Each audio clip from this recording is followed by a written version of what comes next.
Now, we're going to take your calls and comments before we get to that story. And before we even do those calls and comments, we've been talking about Trayvon Martin. George Zimmerman's friend is here to give George's side of the story. But, Joe, I guess our people contacted you, and I personally am not as interested in Mr. Zimmerman's side of the story as your own personal experience with having been profiled. Have you ever gone out at night and felt as though you were treated differently just because of the color of your skin? Oh, numerous times in my life. I mean, it started when I was a kid, when I first realized what prejudice was. And Joe, I have to tell you that, you know, I've got tons of, it makes me really sad to hear that. I've got lots of friends and colleagues, and, you know, they've always said there was something going on. I kind of dismissed it. And it seems to be something that operates on a very deep and almost unconscious level. Even people that think they're not racist. You, Joe, who's a professional man, who should have to go out and somebody looks at you funny in a Starbucks just because you're wearing a hoodie. Isn't it important that we keep this conversation alive? Isn't that really what this is about tonight? Well, that's why I stepped up, Dr. Drew. I mean, yeah, George Zimmerman is one of the finest men I've ever met in my life. And especially after talking to him, I know that there was going to be a death that night. And it was going to be either Trayvon or George. And the reason why I stepped up is because I am uniquely qualified to step up for him, not just because I know him and respect him as a human being, but also because I am a black man, and I've grown up with the hatred and prejudice that everybody is protesting about. I've gone on record in saying if I didn't know George Zimmerman, I'd be out there with them, because not only have I experienced everything. Can I finish, please? I'm with you, Joe. Not only have please, go ahead. Not only have I experienced it, what people are protesting about and are outraged about, I've covered stories involving the Sanford Police Department and their racial activities. So can we let the justice system kind of play out Mr. Zimmerman's story, and hopefully justice will prevail? But shouldn't we keep this conversation really alive? I mean, we do, without vilifying anybody, we have to keep this conversation alive. Would you agree with me? Again, that is my motivation.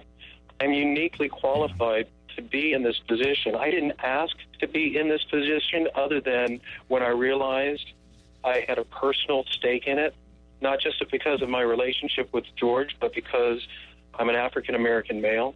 I love this country. My father served this country. My uncle died for this country, okay? So it's vitally important to me that once this is done, that we keep this conversation going so we can eliminate the root cause of it all, which is fear. Well, so Joe, because you're that guy, and I do appreciate you're sharing this phone call with us tonight, what do we do? I mean, let's again, I'm not an attorney, I'm not a legal expert. I'm hoping the system will play out and justice will prevail. What do we do? What do we do to keep this alive? If I knew what we do, you know, I would think that I would have made a suggestion beforehand. But I think everybody realized that this stereotype that people are claiming is what motivated George in the first place is the stereotype that's been built upon over years and years and years, particularly in the media. It started in our literature before we had electronic media. It started with how African Americans were treated in the 50s, 60s, colored bathrooms. As a child, I could take swimming lessons in the city pool with other white children, but I could not swim during the open swim because I'm a black child. Those are the things that we've ingrained in our country, and we've got to find a way to remove it. But Joe, I mean, you're really talking about I think everyone would agree, a sick level of racism. What I think we're trying to combat now is what some people call unconscious racism, which is literally guys like me who thought they weren't racist because of this story realized, oh my God, yeah, if a scary guy came up to me in a hoodie, I'd have a little reaction, and maybe that reaction would evoke hostility from that guy. And that's the subtle consciousness raising we're trying to create here, I think. I just think that's the nature of this. Can I ask you a question? Yeah, please. Where do you think, or what is the basis of that fear? What is it that put that thought in your psyche when in your heart you don't believe you're a racist? It's the constant exposure of African-American males as being aggressive. And yes, there is a large segment out there that has rightfully earned that reputation.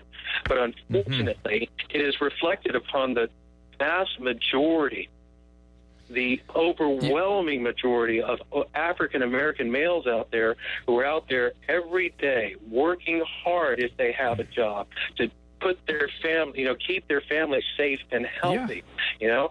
And I mean, it's easy to say, you know, it's all the media's fault. Well, the media is just part of it because we have to turn it on and buy into it first and foremost, okay? So if we need to change this conversation, not just about the fear, but we have to change the conversation so we can have an understanding as human beings, regardless of our color. That's right. I think it is about, because the point you're making, Joe, is that the residual is left on me from images, even though I didn't know it was. And that and people keep talking about, I think it's about, I really call this consciousness raising. I think that's what we're trying to ask for here as a country. And Joe, I know you're there supporting your friend. I don't know what happened that night, but help us, you know, help me keep this from becoming divisive. I want to make sure that we all stay, you know, together in this conversation. We don't let it rip us all apart. So I really appreciate you coming in. I appreciate I understand that, and that's the other reason why I've put myself out there, because I love this country. I love this country. I love what it's done for me and my family, and I understand how this is ripping it apart. And it's something that has been building up. Keep in mind, this is not about George and Trayvon. George and Trayvon, they're just a match. That fire we've been piling wood on that fire for decades. Yes, I completely agree with you, Joe, and I think that's where I'm hoping this conversation remains, because the system needs to figure out what happened that night, and hopefully justice will prevail. Although people are questioning, you know, the justice that has been handed so far to Trayvon. This is the worst. Yeah, this is the worst place it could have happened for anyone under these conditions because of the history of the Sanford Police Department. Recent history. So. Right. And so, again, I get your point of view. I appreciate it. I'm more than anything else, I just appreciate you coming in and having this conversation with me. So thank you. Take care. Thank you. Hopefully I'll talk to you again. All right, buddy.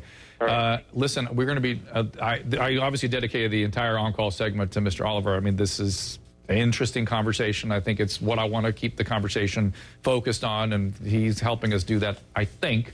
And he's, you know, he's a friend of Mr. Zimmerman's in the meantime. And we're going to be talking about the FLDS tomorrow. I was going to do that today, but we'll do it tomorrow. It's discussing a new development. A former Warren Jeffs lieutenant has been convicted of bigamy.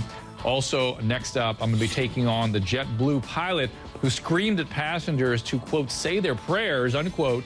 We're going to hear from two men who actually tackled this man to the ground during the flight, so stay with us.